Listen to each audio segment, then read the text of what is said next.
교회란 예수 그리스도를 구세주로 믿는 사람들의 모임을 말합니다. 예수 그리스도를 구세주로 믿는 사람들이 모여서 무엇을 해야 할까요? 구약을 통해 한번 생각해 보겠습니다.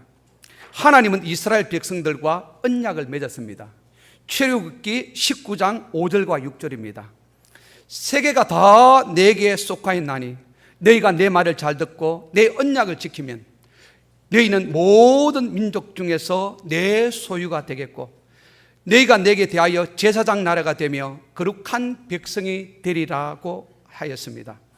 좀 더 쉽게 포인한다면 내 말을 잘 듣고 내 언약을 지키면 하나님의 것이 우리의 것이 되며 우리의 것이 하나님의 것이며 우리는 하나님께 예배 드리는 나라가 되면 우리는 구별되는 백성이 되게 하겠다는 것입니다. 하나님께서 예배 드리는 백성에게 세상 사람들과 구별되는 언약이 바로 십계명입니다. 1계명부터 5계명까지는 하나님을 사랑하라입니다. 6계명부터 10계명까지는 이웃을 사랑하라입니다. 한 율법사가 예수님을 시험합니다. 선생님, 율법 중에서 어느 계명이 큽니까? 예수님 말씀합니다. 내 마음을 다하고 뜻을 다하여 주 하나님을 사랑하라. 이것이 크고 첫째 되는 계명이요, 둘째는 내 이웃을 내 자신같이 사랑하라 였습니다. 다시 한번 질문해 보겠습니다. 예수 그리스도를 구세주로 믿는 사람들이 모여서 무엇을 해야 할까요? 먼저 하나님을 사랑하기 위해서는 예배를 드려야 합니다. 두 번째는 이웃을 사랑하기 위해서는 선교를 해야 합니다. 하나님께서 이스라엘 백성들과 맺은 언약이 지금 우리 교회들이 지향하고 있는 존재 목적과 전혀 다르지가 않습니다. 오늘 또 교회의 존재 목적이 크게 두 가지를 말한다면 하나님의 사랑과 이웃 사랑입니다. 신학자 에밀 브루너는 불은 뜨겁게 타고 있기 때문에 불이듯이 교회는 선교하기 때문에 존재한다라고 말했습니다. 오늘 양정교회 선교 헌신 예배 설교 제목은 선교를 해야 하는 이유입니다. 선교를 해야 하는 첫 번째 이유는 하나님의 명령이기 때문입니다. 예수님께서 부활하신 후에 제자들에게 나타나셨습니다. 하늘로 올라서 가시기 전에 부탁하신 말씀이 여러 곳에 기록되어 있습니다. 그 중에 하나가 오늘 본문의 말씀입니다. 19절과 20절의 전반부입니다. 그러므로 너희는 가서 모든 민족으로 제자로 삼아 아버지와 아들과 성령의 이름으로 세례를 베풀고 내가 너희에게 분부한 모든 것을 가르쳐 지키게 하라. 먼저 19절과 20절의 특징은 4개의 명령문으로 이루어져 있습니다. 가라, 제자로 삼아라, 세례를 베풀어라, 가르쳐라 입니다. 명령문을 사용하는데 두 가지의 특징이 있습니다. 하나는 선택의 여지 없이 해야만 한다는 것이지요. 다른 하나는 특정한 사람에게 말하는 것이 아니라 우리 모두에게 해당하는 것입니다. 하나님 명령은 나이와 상관이 없습니다. 하나님 명령은 소유와 상관이 없습니다. 학력과 상관이 없습니다. 직업과 상관이 없습니다. 인종과의 상관이 없습니다. 이 명령은 예수를 믿는 사람이라면 누구나가 따라야 하는 의무입니다. 어떤 명령입니까? 가라고 합니다. 헬라 성경이나 영어 성경에는 주가 생략되어 있는데 오늘 우리가 읽은 한국 성경에는 편리하게도 주를 넣어서 번역했습니다. 목사가 아닙니다. 장로가 아닙니다. 근사가 아닙니다. 집사가 아닙니다. 너희라고 하였습니다. 이 의미는 우리 모두를 의미합니다. 누가 선교사를 보냅니까? 누가 우리 모두를 가라고 명령합니까? 이 말씀은 선교의 주체는 누구일까요? 입니다. 나를 후원하는 사람입니까? 아니면 교회입니까? 아니면 선교 단체입니까? 우리를 가라고 한 것은 사람도 아니고 교회도 아니고 선교 단체도 아닌 하나님이십니다. 예수님께서 부활하신 후 제자들에게 나타나서 선교에 관해 말씀하고 있는 요한복음 20장 21절에는 아버지께서 나를 보내신 것 같이 나도 너희를 보내노라고 하였습니다. 선교라고 하는 말은 보내다에서 나왔습니다. 영어로 미셔너리는 라틴어 미토에서 나왔는데 그 의미는 보내다입니다. 보내다라고 하는 헬라어는 아포스텔로입니다. 이것의 명사형은 아포스트로스입니다. 이 의미는 사도입니다. 그렇습니다. 사도라고 하는 어원적인 의미는 하나님으로부터 보내심을 받은 자입니다. 그렇다면 하나님께서 우리 모두를 어떻게 보내실까요? 어떤 사람은 직접 파견되어 하나님의 일을 하게 합니다. 어떤 사람은 물질을 보내어 하나님의 일을 하게 합니다. 어떤 사람은 기도를 통해서 하나님의 일을 하게 합니다. 그렇습니다. 가는 사람도 선교사고, 물질을 보내는 사람도 선교사고, 기도로 후원해 주는 것도 선교사입니다. 이와 같은 방법으로 우리 모두는 갈 수가 있습니다. 사도행전 1장 8절을 기억하실 것입니다.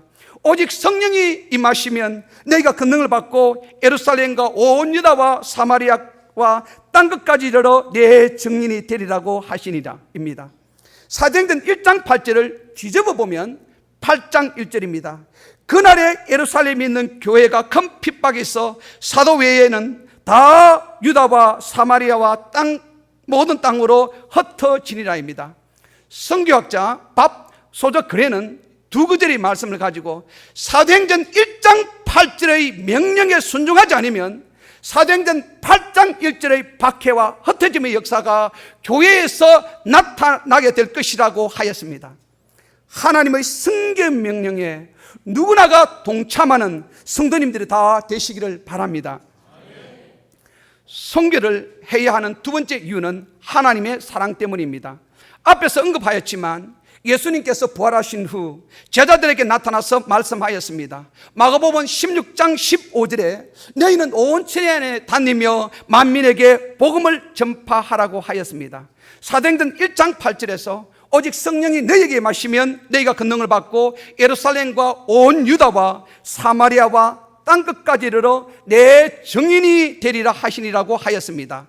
또한 본문 19절 전반에 너희는 가서 모든 민족을 제자로 삼아, 이 세 구절의 말씀을 통해 하나님께서 보내시는 장소는 어디일까요? 마가복음에는 온 천하, 사도행전에는 땅끝, 그리고 마태복음에는 모든 민족입니다. 하나님은 왜 온 천하, 땅끝, 그리고 모든 민족에게 가라고 했을까요? 그 해답은 요한복음 3장 16절입니다. 하나님이 세상을 이처럼 사랑하사 독생자를 주셨으니 이는 그를 믿는 자마다 멸망지 않고 영생을 얻게 하려 하심이라. 요한복음 3장 16절의 설명은 이렇습니다. 하나님은 이 세상을 창조하였습니다. 하나님은 사람을 창조하여 이 세상을 다스리게 하는 청지기의 사명을 주었습니다. 사탄은 아담과 하와를 깨어 하나님을 불순종하게 하였습니다. 이것이 죄입니다. 죄의 결과는 죽음이었습니다. 만일 하나님께서 인간을 죽이려고 창조하였다면 왜 인간을 창조하였을까요? 하나님은 해결책을 제시하였습니다.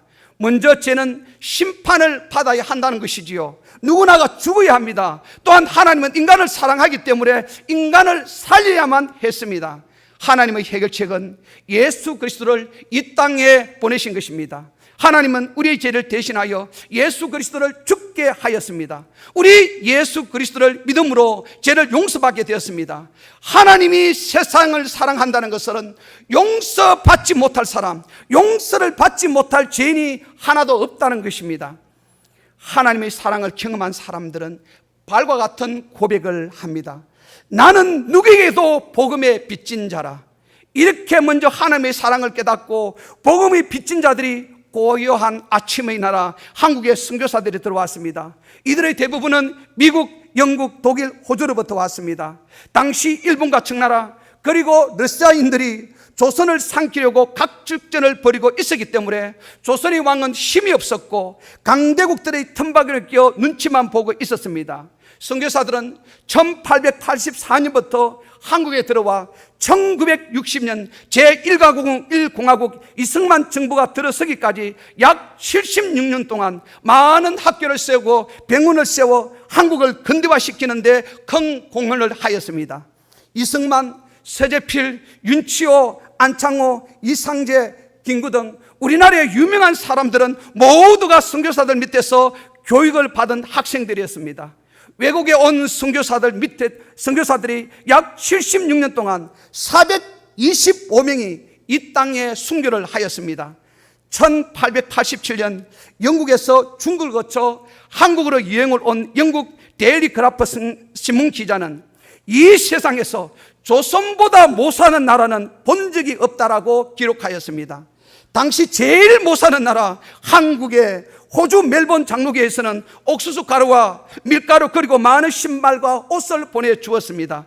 미국 역시 남장로교회와 북장로교회에서 많은 구호물품을 보내주었습니다. 이들의 순교의 피가 있었기에 오늘의 한국이 빠르게 발전된 것입니다. 하나님께서 우리나라를 사랑하기 때문에 우리나라에 많은 선교사를 보내주었습니다. 우리는 하나님께 빚을 진 것입니다. 우리가 하나님께 진 빚을 갚기 위해서 어떻게 해야 할까요? 선교를 해야 합니다. 하나님의 사랑을 실천해야 합니다. 아직도 세계는 하나님의 사랑이 필요한 것이 너무 많이 있습니다. 선교지를 한번 방문해 보십시오. 우리의 손길이 너무 많이 필요합니다. 이 양정교회는 주님의 손발이 되어 주님의 사랑을 실천하는 교회가 되기를 바랍니다. 선교를 해야 하는 세 번째 이유는 복을 받기 때문입니다. 20절 후반절입니다. 볼지어다 내가 세상 끝날까지 너희와 항상 함께 있으리라 하시니라. 우리에게 가장 큰 복이 무엇이라고 생각합니까? 재물을 많이 가지는 것 복 맞습니다. 많이 배운 것 복 맞습니다. 높은 자리에 있는 거 복 맞습니다. 이러한 복은 제한되어 있습니다. 영원하지 못합니다. 그러나 영원한 복이 있습니다. 그것은 하나님이 세상 끝날까지 우리와 함께 있다고 하는 약속의 말씀을 믿는 믿음입니다. 하나님이 항상 나와 함께 있다고 하는 믿음의 사람들이 세 가지 특징이 있다면 어떠한 상황에도 불평하지 않습니다. 어떠한 상황에서도 포기하지 않습니다. 어떠한 상황에서도 열심히 살아갑니다. 이러한 믿음이 나라를 변화시키고 가정을 변화시키고 이웃을 변화시키고 세상을 변화시킵니다. 어느 도시에 한 교회가 있었습니다.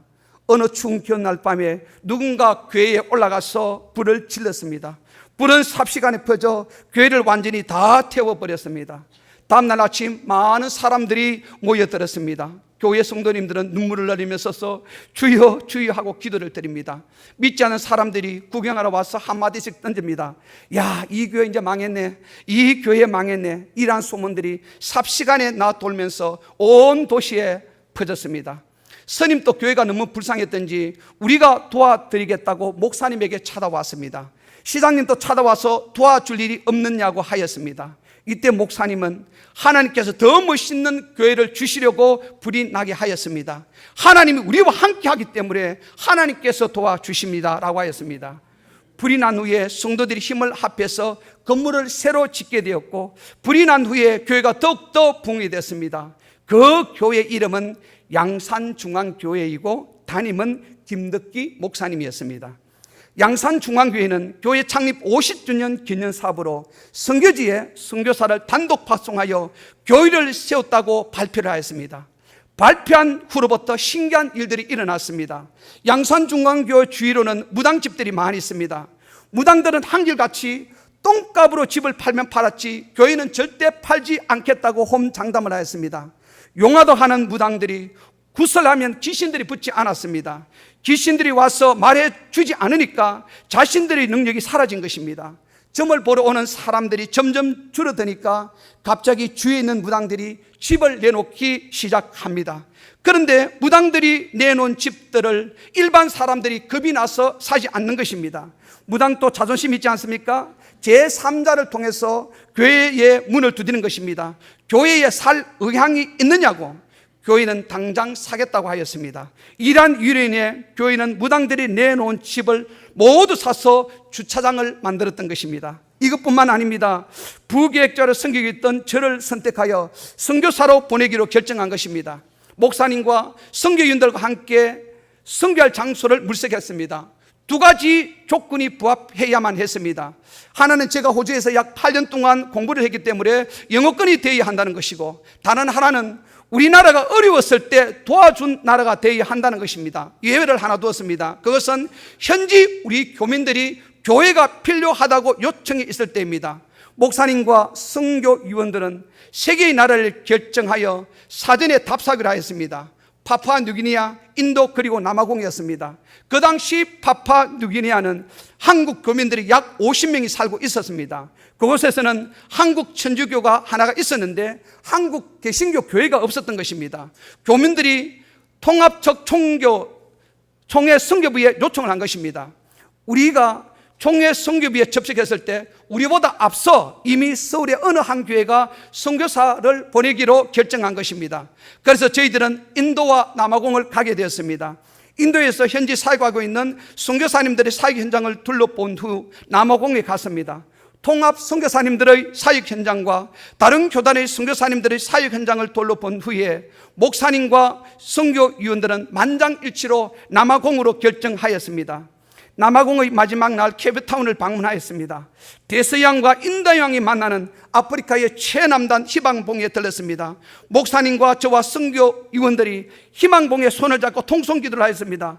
우리 모두에게 나오는 기도 내용은 하나님, 선교를 풍성하게 할 수 있도록 양산 중앙교회를 털을 넓혀 주십시오라고 했습니다.